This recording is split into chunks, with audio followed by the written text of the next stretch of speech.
Bem-vindo, caro cursista. Eu sou Rafael Wendel, presidente do GEDAN na gestão 2020 e colega da Luísa Coimbra e na oficina de raciocínio clínico da Ectelese, primeira semana GEDAN.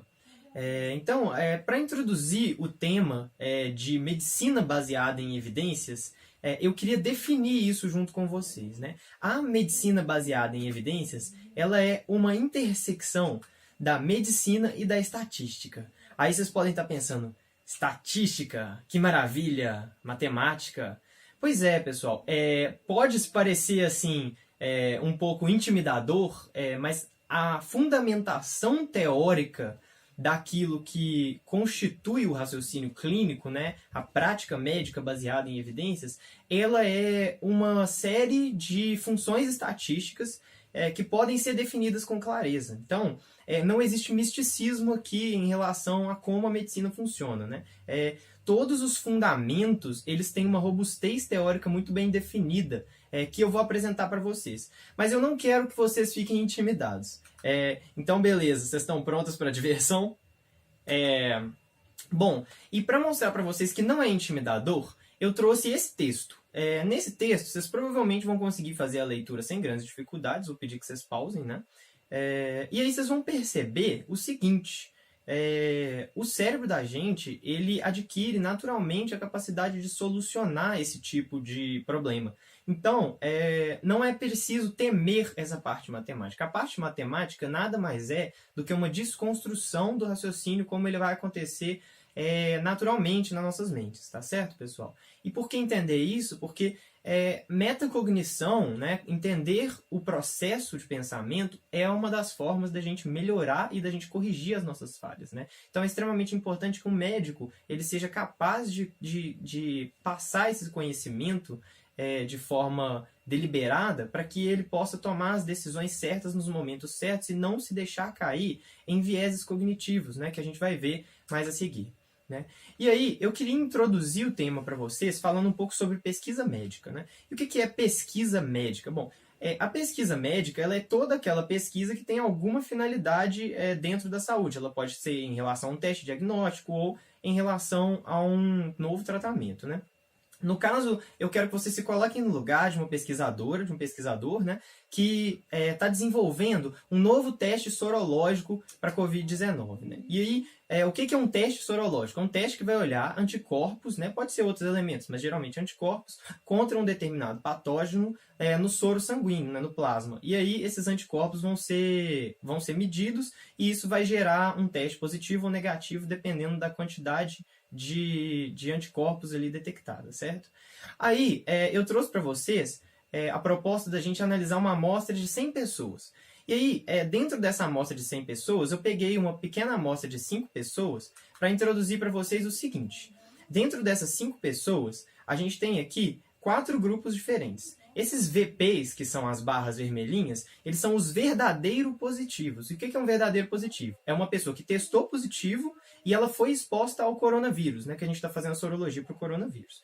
E aí a gente também tem os VN, que são os verdadeiros negativos. O verdadeiro negativo é uma pessoa que não foi exposta, né, e que ela não tem anticorpos contra o vírus. Mas a gente também tem os falsos positivos. O que é o falso positivo? É uma pessoa que não foi exposta, mas ela acabou tendo um nível sorológico de anticorpos que deram um teste positivo. Vamos supor que ela teve aí um resfriado por coronavírus na infância, né?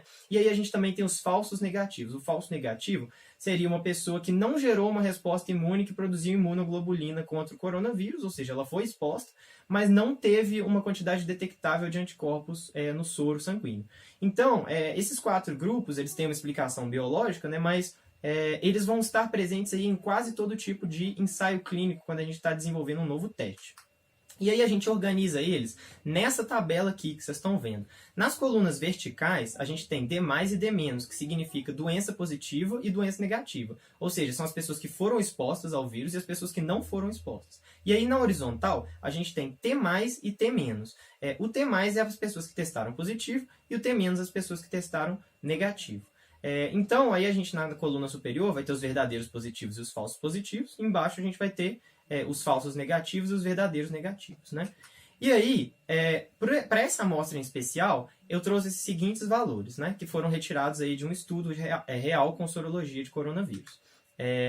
Mas para a gente visualizar isso de uma forma um pouco mais compreensível, eu trouxe esse infográfico, né? Aí a gente tem aqui à esquerda as pessoas demais, né, que são as pessoas que têm a doença, que são aí 10 pessoas, ou seja, foram expostas, e a gente tem 90 pessoas D-, que não foram expostas. Dessas pessoas demais, a gente vai ter 2 falsos negativos, ou seja, pessoas que foram expostas, mas que testaram negativo. E aí, dos nossos 90 não expostos, a gente vai ter 3 falsos positivos, ou seja, que produziram aí algum tipo de resposta imune e não foram expostos ao coronavírus. E aí a gente pode separar isso em 2 grupos, o grupo que testou positivo e o grupo que testou negativo. Então, essa mensagem ela tem que estar bem clara para vocês entenderem os conceitos que vêm a seguir. O primeiro deles é o conceito de sensibilidade. A sensibilidade é a probabilidade do teste ser positivo, dado que a pessoa é doente. E aí, eu sugiro que vocês imaginem como que isso é calculado. Faço uma pausa e aí eu vou fazer a seguir a explicação, né? Então, a sensibilidade, como ela é a probabilidade de um teste dar positivo, dado que alguma coisa aconteceu, a gente vai pegar as pessoas que estão doentes e testaram positivo, ou seja, a intersecção, e aí a gente vai dividir isso pelo total de pessoas doentes, né? Ou seja, a coluna ali da esquerda. E aí a gente vai ter 8 sobre 10, né? Que é uma sensibilidade de 80%, bem direto. E aí a gente tem a especificidade, que é a probabilidade de testar negativo, dado que a pessoa não é doente. E essa aí, a gente vai fazer um cálculo bem semelhante. A diferença é que você vai pegar ali a intersecção entre doente negativo e teste negativo e vai dividir pelo total de doentes negativos. No caso, nossa especificidade vai dar um valor de 97% aí, né? E aí, qual que é a interpretação desses valores, pessoal? Bom, a especificidade e a sensibilidade são propriedades intrínsecas de um teste. O que isso significa? Que todo teste, quer seja ele um teste clínico, por exemplo, fazer uma manobra ali no abdômen do paciente, ou seja ele um teste laboratorial ou de imagem, esse teste vai ter essas 2 propriedades. E essas propriedades, elas são do teste, elas não vão mudar independente da população, né? Então, no caso, a gente aplicou esse teste na nossa população, que são 10 doentes e 9 não expostos, né? São 10 e 90 não expostos, e a gente teve esses resultados. Mas esses resultados poderiam ser obtidos em qualquer estudo com qualquer proporção, porque eles são propriedades intrínsecas ao teste, tá certo? Então, essa mensagem é importante ser guardada, porque as outras propriedades dos testes, elas não necessariamente vão seguir essa mesma lógica, tá? Então, vamos dar seguimento à interpretação clínica da sensibilidade e da especificidade. Existe um mnemônico de ouro aí para vocês lembrarem, que é o SPIN-SNOUT. SPIN significa Specificity Rules In, ou seja, a especificidade inclui. E SNOUT significa Sensitivity Rules Out, ou seja, a sensibilidade exclui, né? E aí, por que a especificidade inclui? A especificidade inclui porque, dado o fato de que a especificidade é a probabilidade de testar negativo, dado que você não está doente, se a gente tem uma especificidade alta e a gente testa positivo, é muito pouco provável que a gente esteja doente. Ou seja, ela traz para dentro do grupo. E aí a SNOUT, né, que é Sensitivity Rules Out, a sensibilidade, como ela é a probabilidade de testar positivo, dado que você está doente, se alguém testa negativo com um teste de sensibilidade alta, é muito pouco provável que essa pessoa esteja doente. Então essa é a interpretação. Eu gosto muito de pensar na ideia dos nomes mesmo já como um mnemônico, né? Se um teste é muito sensível, ele vai conseguir me falar se uma pessoa é doente ou não doente, né? Ele vai ser sensível, né, à doença, né? Se um teste é muito específico, ele vai conseguir diferenciar uma pessoa que está doente com uma certa doença da pessoa que está doente em outras doenças, né? Então, esses conceitos, eles são mais ou menos interpretáveis, né? E aí, pessoal, eu queria trazer para vocês um outro exame aqui para a gente aplicar esse conhecimento que a gente acabou de aprender, né? Aqui a gente tem um exame de imagem e nesse exame a gente consegue ver aí as opacidades em vidro fosco. Esse é um sinal de um tipo de inflamação intersticial pulmonar. E esse é um sinal que tem a seguinte tabela 2x2 aí como teste diagnóstico para o coronavírus. Eu queria propor para vocês que vocês calculassem a sensibilidade e a especificidade desse teste. Então, faça uma pausa e aí a gente vai seguir calculando aqui. Então aqui, pessoal, o nosso cálculo já está feito, a sensibilidade do teste é de 90% e a especificidade do teste aí é de cerca de 1/3, tá certo? Cerca não, exatamente 1/3, né? Então, a gente percebe que esse teste contrasta muito com o anterior, porque ele é um pouco mais sensível e ele é bem menos específico, né? E isso pode ser interpretado clinicamente. Quando a gente vê um paciente com opacidade em vidro de relógio, se é um paciente com suspeita de coronavírus, a chance de que ele não tenha a doença diminui, né? A nossa probabilidade pós-teste, que é um conceito que eu vou introduzir a seguir, ela vai ficar menor do paciente não estar doente, né? Por outro lado, muitos tipos de infecção vão dar esse tipo de sinal. Então, isso aqui não torna o paciente um portador de Covid, mas sim uma pessoa que provavelmente tem alguma condição, né? Então, vamos partir para a interpretação clínica desses valores, né? Como é que a gente interpreta clinicamente sensibilidade e especificidade? Porque a sensibilidade é a probabilidade de testar positivo, dado que está doente, né? A especificidade, testar negativo, dado que não está doente. Mas e se eu não sei se a pessoa está doente ou não doente? Porque na prática clínica, eu quero descobrir se ela está doente. Eu não quero descobrir a chance dela testar positivo uma vez que ela está doente. Porque eu não sei se ela está doente, né? Os estudos eles são feitos em um outro tipo de contexto. E aí, pessoal, a gente tem dois novos conceitos, que eles são a recíproca dos conceitos anteriores, que é o conceito de valores preditivos. A gente tem os valores preditivos positivos, que é a probabilidade de estar doente, dado que você testou positivo, e o valor preditivo negativo, que é a probabilidade de não estar doente, dado que você testou negativo. E aí, qual que é a interpretação disso aqui, pessoal? Isso aqui nos diz qual é a chance de um paciente que teve o teste lá, por exemplo, as opacidades em vidro fosco, de fato ter Covid, né? Ou qual é a chance de, após a gente fazer uma tomografia de pulmão, esse paciente não ter as opacidades em vidro fosco, ele não ter Covid, né? Então eu vou sugerir que vocês façam uma pausa, voltem lá no slide de sensibilidade, no qual eu mostrei o exame sorológico, e calculem o valor preditivo positivo e negativo para aquele teste. E aí, a seguida, a gente vai elucidar isso. Então, dando continuidade, pessoal, o valor preditivo positivo, né, ele vai ser a intersecção entre teste e doença, dividido pelo total de testes, né? E o valor preditivo negativo vai ser a intersecção entre doente, e não teste, dividido pelo total de testes, né? Então, o que vai mudar muito aqui é o denominador, né? No fim das contas, a gente vai manter as intersecções, mas a gente vai mudar o denominador. E aí, a gente vai obter resultados diferentes. E por que eu não pus as contas aqui, pessoal? Eu queria encorajar vocês que pausassem, pensassem a respeito do que eu introduzi até aqui, e pensassem qual que é o problema disso aqui. Já pausaram? Então eu vou trazer para vocês o seguinte. A sensibilidade e a especificidade são propriedades intrínsecas do teste. Já os valores preditivos, eles não são necessariamente intrínsecos ao teste. Eles são propriedades que são intrínsecas ao teste e à população. Ou seja, qual paciente no qual esse teste está sendo aplicado, a qual grupo ele pertence, influencia o valor preditivo positivo e negativo. E a gente pode perceber isso pensando ali na fração, né, de testados positivos e testados negativos. Isso é um número que vai mudar. E aí, eu queria trazer para vocês o seguinte. Se esse número vai mudar, como é que eu vou reconstruir uma tabela 2x2, a qual eu posso usar para calcular os valores preditivos depois do teste? Bom, para reconstruir essa tabela, você vai precisar de uma informação nova, né, que chama prevalência, né? O que é a prevalência? A prevalência é a quantidade de pessoas doentes dentro da população. Então, pensando aqui no meu contexto, por exemplo, eu estou em Belo Horizonte, a gente tem aí uma determinada taxa de Covid-19. Essa é a prevalência da doença, né? É a probabilidade de uma pessoa aleatória ter sido exposta ao vírus. Então, a prevalência, ela é a nossa probabilidade pré-teste, né? É a probabilidade antes mesmo de eu testar. Então, aleatoriamente, vamos supor aí 10%, igual naquele estudo, dos pacientes vai ter uma chance de ter Covid. Aí, eu vou introduzir para vocês um pensamento, para quem gosta aí de ir um pouco além, de um conceito chamado graus de liberdade. O que são graus de liberdade, pessoal? Bom, se vocês imaginarem uma tabela 2x2, ela tem 4 informações. Verdadeiro positivo, verdadeiro negativo, falso positivo, falso negativo. Então, teoricamente, essa tabela tem 4 graus de liberdade. E se eu te falasse que dá para você reconstruir essa tabela usando 4 outras informações? Se a gente te entrega a sensibilidade, a especificidade, a prevalência e o número de indivíduos, você consegue reconstruir a tabela 2x2, idêntica à original.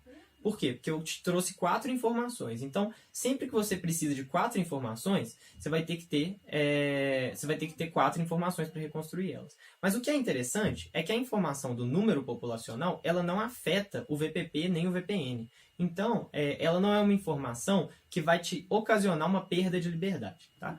Então, é possível a gente reconstruir uma tabela 2x2 que não vai ter números inteiros, mas sim frações, e aí a gente pode reconstruir essa tabela e obter o VPP e o VPN dela mesmo assim. E aí as fórmulas para isso são essas. Eu não vou entrar em detalhes a respeito disso, eu posso deixar alguns links para vocês, mas são coisas que já são automatizadas aí no nosso dia a dia, vocês podem calcular com aplicativos, então eu acho pouco relevante ficar gastando nosso tempo com isso. Fato é, vocês conseguem reconstruir aí uma tabela fracionária, a qual vocês podem usar para calcular o VPP e o VPN. E aí, eu queria trazer o desafio de vocês pausarem o vídeo nesse momento, abrirem lá a tabela de sensibilidade e especificidade para o nosso teste sorológico, né? E pensando numa prevalência diferente, por exemplo, de 20%, calcularem o valor preditivo positivo para o paciente que testou sorologicamente positivo nesse exame, tá certo? Bom, pessoal, e aí eu acho que vocês já estão familiarizados com o conceito de atualização de conhecimento. O que é atualizar o conhecimento? É você pegar a informação nova e usar essa informação para corroborar na informação antiga. Então, se a nossa informação antiga ela era de que o paciente tem 10, 20% de chance de ter a doença aleatoriamente, como que um teste positivo muda essa chance? Né? A gente já aprendeu a usar o VPP e o VPN para atualizar essa chance. Mas existe uma forma mais prática de fazer isso. Né? E aí, quem descobriu essa forma foi um cara chamado Bayes. Né? All About That Bayes. Então, o que é esse teorema de Bayes, que foi proposto por Bayes e resolvido por Laplace anos depois? Né? Ele postula o seguinte: a probabilidade de uma hipótese dada a um evento é igual à probabilidade de um evento dada a hipótese, dividido pela probabilidade do evento, vezes a probabilidade da hipótese. E vocês não entenderam absolutamente nada, é claro. Mas é para isso que eu vou reintroduzir aqui aquele conceito que a gente tinha visto anteriormente.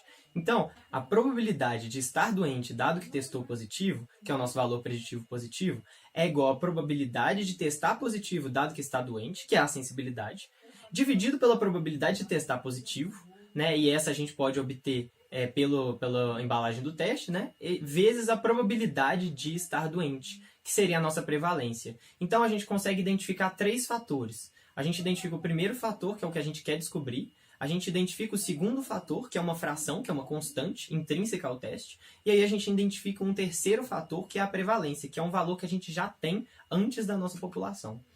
E aí, a gente pode fazer essa inferência bayesiana usando um valor chamado likelihood ratio, né? E aí eu vou mostrar para vocês aqui qual que é a definição de likelihood ratio e por que a gente mudou de P para O, né? Porque P é a probabilidade, é um conceito que a gente está familiarizado, vai de 0 a 1.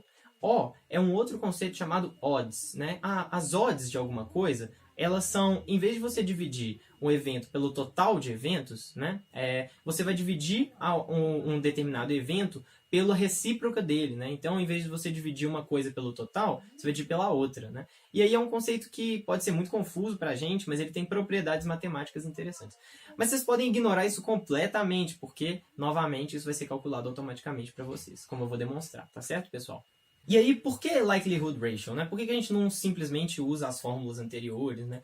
A likelihood ratio ela tem algumas propriedades bem legais. A primeira é que ela representa um coeficiente de correlação positiva ou negativa que um determinado teste vai ter sobre uma determinada doença. Então, uma likelihood ratio menor do que 1 vai implicar num teste que diminui a chance do paciente de estar doente. Ou seja, vamos supor que a likelihood ratio de testar negativo a opacidade em vidro de relógio é 0,5. Né? Então, após a gente fazer uma tomografia e não encontrar a opacidade em vidro fosco. Então, pessoal, imaginando o seguinte, a likelihood ratio de testar negativo a likelihood ratio de ter uma tomografia com os sinais negativos de um paciente de COVID é 0,5. Isso significa o quê? Que após fazer esse exame, o paciente vai diminuir pela metade as chances dele de estar contaminado se ele testou negativo, né? Essa likelihood ratio ela pode ser manifestada como positiva ou negativa, né? E aí, se ela é entre 0 e 1, ela vai diminuir a chance. Se ela é maior do que 1, ela vai aumentar a chance. E aí a gente vai multiplicar essa likelihood ratio pela odds, e aí a gente vai converter a odds de volta. Mas a gente não precisa fazer nada disso, porque isso é calculado automaticamente pra gente. O legal da likelihood ratio é realmente esse negócio de interpretar ela como maior do que 1, menor do que 1, né? Aí a gente consegue rapidamente deduzir o efeito que um teste tem sobre um paciente, certo? E aí, para demonstrar isso, eu trouxe esse diagrama aqui, que ele foi retirado do livro do McGee, né? Que ele mostra como diferentes sinais e sintomas, né, scores clínicos, vão afetar a pneumonia, por exemplo. Então, um score de Heckerling entre 0 e 1, ele vai diminuir a chance pós-teste do meu paciente ter pneumonia, né? E um score de Heckerling de 4 a 5, por exemplo, vai multiplicar isso por 8. Uma expansão torácica assimétrica, ela vai aumentar em 44 vezes a chance de o meu paciente ter, de fato, a condição após eu testar, né? E aí a gente converte chance de volta para probabilidade depois, ou a gente simplesmente usa um aplicativo. E aí, pessoal, para a gente consolidar esse conhecimento, eu trouxe um caso clínico, né? O JPD, 21 anos, dá entrada no pronto-socorro com as seguintes condições, né? Ele não tem comorbidades, sem diabetes, hipertensão, tem febre, tosse, ele tem anosmia e ageusia.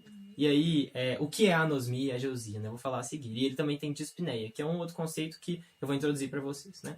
A anosmia, então, ela é a falta de sensação de odor, né? É simplesmente não sentir cheiros, né? E a ageusia é a perda do paladar. Então, esses dois sinais, eles geralmente vêm em paralelo porque os sabores, eles são intrinsecamente olfativos, né? E aí a gente tem aqui a seguinte informação. A gente tem o sintoma, que é a febre, a tosse, a anosmia, a dispneia, e a gente tem a taxa desse sintoma em pacientes com Covid-19. E aí, eu vou propor o seguinte desafio para vocês. Pausem esse vídeo e pensem, qual o problema dessa informação? Vocês já descobriram o problema da informação? Pois bem, pessoal, o grande problema dessa informação aqui é o seguinte. Se o meu estudo lá que eu fiz clinicamente me mostrou que 82% dos pacientes com Covid tem febre, isso significa que a probabilidade de testar positivo febre, dado que você tem Covid, ela é de 82%. Essa é a minha sensibilidade. Porém, eu não tenho especificidade aqui, né? E a likelihood ratio, ela é um valor que está intrinsecamente relacionado à sensibilidade e à especificidade. Então, a gente não pode tirar nenhuma conclusão sobre o efeito que isso tem no meu paciente sem essa informação. O que a gente sabe é o seguinte, se um paciente que apresenta sem febre, a chance dele ter coronavírus provavelmente diminui.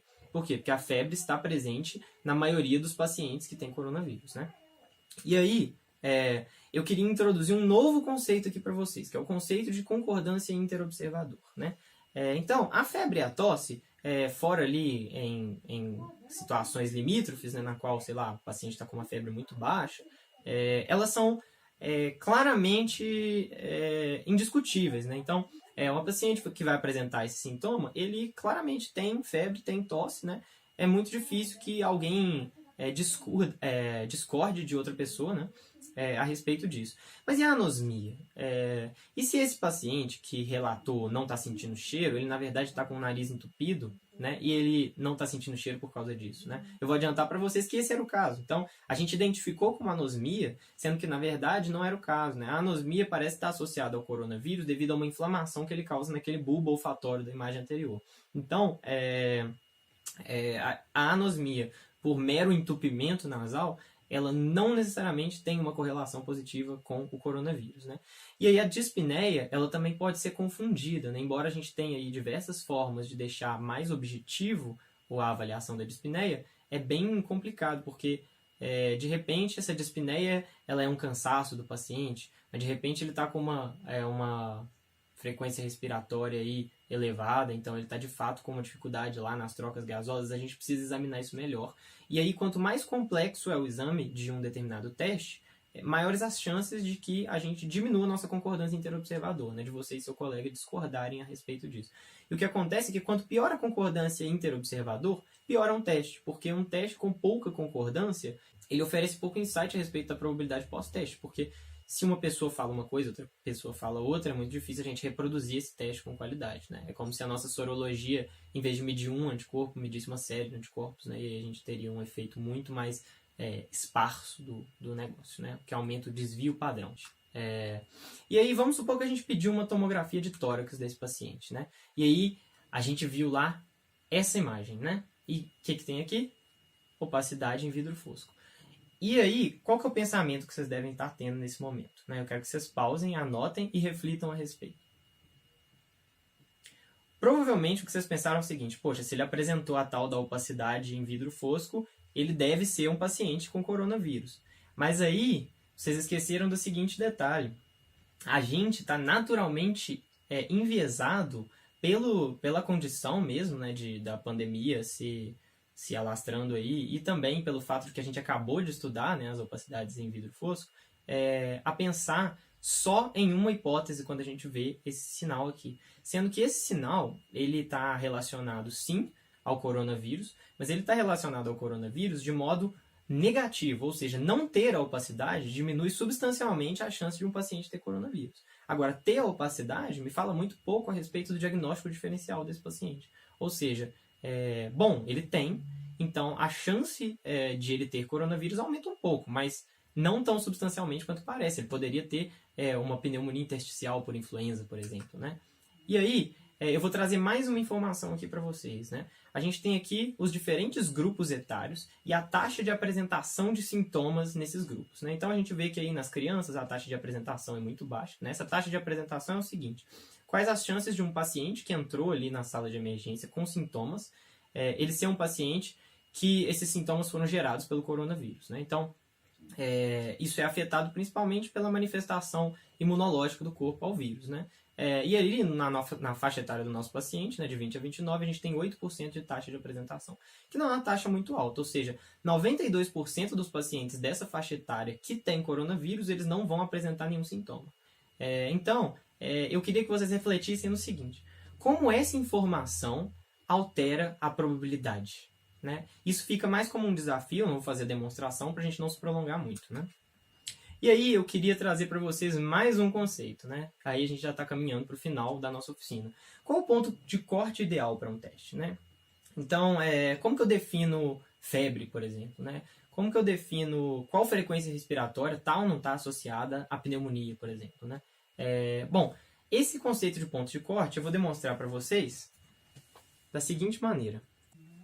E aí, então, eu queria trazer a seguinte informação para vocês, né? Aqui a gente tem os diferentes grupos etários, e aí a gente tem a taxa de fatalidade por Covid-19 em cada um desses grupos. Essa taxa aqui, então, para a nossa população de interesse, né, de 20 a 29, ela é inferior a 0,1%. O que isso significa? Né? Que a chance de um paciente com Covid-19 nessa faixa ser levado a uma fatalidade é menor que 0,1%. Né?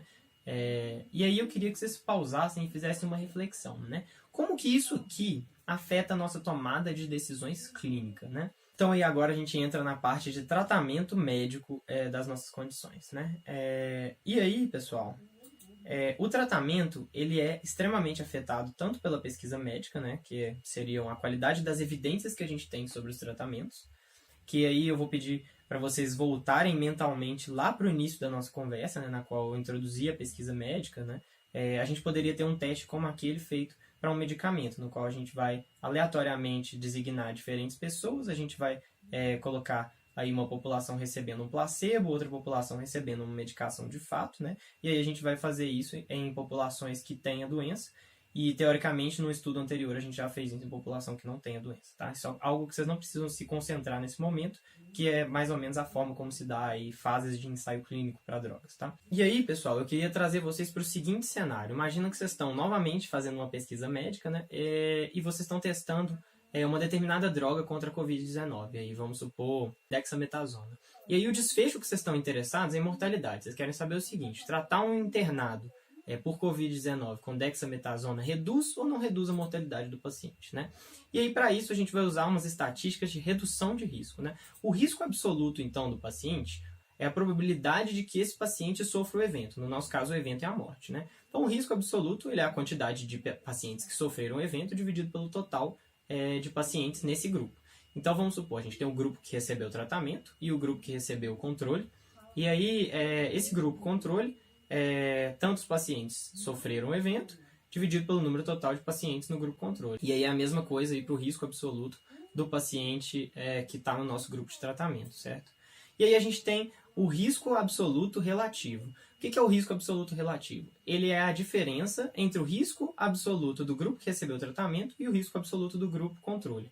Se o risco absoluto do nosso grupo que recebeu o tratamento ele é aí de 0,8 e o risco absoluto do grupo controle é de 0,9, a gente pode observar que o risco absoluto relativo ele vai ser negativo, ou seja, a gente tem uma redução, né, de risco. A gente pode interpretar isso como uma redução do risco se o paciente está no nosso grupo de tratamento, que faz todo sentido. Afinal de contas, uma proporção menor de pacientes no grupo de tratamento evoluiu à morte do que no paciente de grupo controle.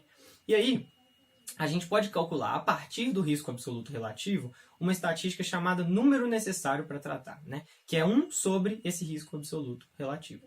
E aí, o que é isso? Essa estatística estima mais ou menos quantas pessoas eu preciso tratar para obter os benefícios que o meu grupo de tratamento dá. Então, se o meu NNT é 10, por exemplo, isso significa que 1 a cada 10 pessoas que eu tratar com a dexametasona, eu vou salvar do meu evento, que é a mortalidade, né? Então, essa estatística ela é muito interessante para a gente interpretar na prática o desfecho clínico. E aí, se a gente tem uma droga, por exemplo, a hidroxicloroquina, que tem demonstrado aí por chance de arritmia, na verdade, piorar mais do que ela ajuda, né? Por exemplo, ela acabar tendo um desfecho clínico mais trágico do que protetor, a gente vai usar uma outra estatística, é o NNH, que é o número necessário para harm, né, para machucar o paciente. Ou seja, o NNH ele também pode ser calculado para todas as drogas usando um raciocínio recíproco. A esse eu não vou entrar em muitos detalhes, né? E ele interpreta o seguinte: a cada quantos pacientes que eu tratar, eu vou causar algum evento adverso, né? E aí, geralmente, para a gente saber se uma droga ela tem benefício ou ela causa risco, a gente vai fazer a diferença entre o NT e o NNH. Isso é uma diferença muito interessante para a prática médica, porque alguns scores, como por exemplo o score de risco cardiovascular, ele vai te dar a diferença entre NNT e NNH. Por exemplo, para iniciar um AAS no seu paciente, né? Então, o nosso NNH seria um AAS aumenta o risco de um sangramento, de uma hemorragia intracraniana, por exemplo, enquanto ele protege de evento tromboembólico, por exemplo, de um infarto do miocárdio. Então, a gente quer saber se o número necessário para tratar um paciente dessa população que eu estou tratando, ele vai ser maior do que o número necessário para causar um evento adverso que a gente não quer causar, né? E, bom, como que a gente pode integrar isso à nossa prática médica, né? A partir do que a gente tem de conhecimento a respeito das drogas e dos nossos tratamentos, a gente pode voltar lá aquela curva, né? Na qual a gente tem aqui a zona de sobreposição. E aí, eu quero que vocês ignorem o fato de ser uma curva ROC. A gente pode definir aqui o que a gente chama de limiar de tratamento, né? O que é o limiar de tratamento? Eu vou mover essa barra horizontal para onde eu quero que o meu paciente esteja clinicamente, a partir, por exemplo, de um score clínico, para eu começar a tratar ele, né? E aí a gente teria o nosso limiar diagnóstico, que é o ponto em que eu defino que o paciente tem a doença para fins diagnósticos, e a gente tem o nosso limiar de tratamento, que é quando eu vou começar a tratar esse paciente. E, bom, isso depende muito do risco-benefício, né? Porque se um tratamento tem pouco risco de ferir um saudável e um bom risco de salvar um doente, a gente vai diminuir esse limiar. Ou seja, se o NNT dele é muito maior do que o NNH, a gente vai sacrificar alguns falsos positivos em prol de mais falsos negativos, né? Aquele velho trade-off, pessoal. Isso é quase economia aplicada à medicina, tá gente? Então, o conceito é esse. Eu acho que dá para vocês, assim, daqui em diante, aplicarem isso na prática médica de vocês. Eu queria agradecer pela atenção, pelo carinho de todos vocês. Eu queria convidar aí todo mundo que tem interesse em discutir medicina baseada em evidências. Eu sei que é um tema que pode ser meio durão, a conversar no nosso grupo de interação, no nosso chat, no Discord, a mandar mensagem. Eu estou aí amplamente disponível durante a semana, tá, pessoal? Então, eu só tenho a desejar o melhor e que vocês participem do GEDAN a partir da semana que vem.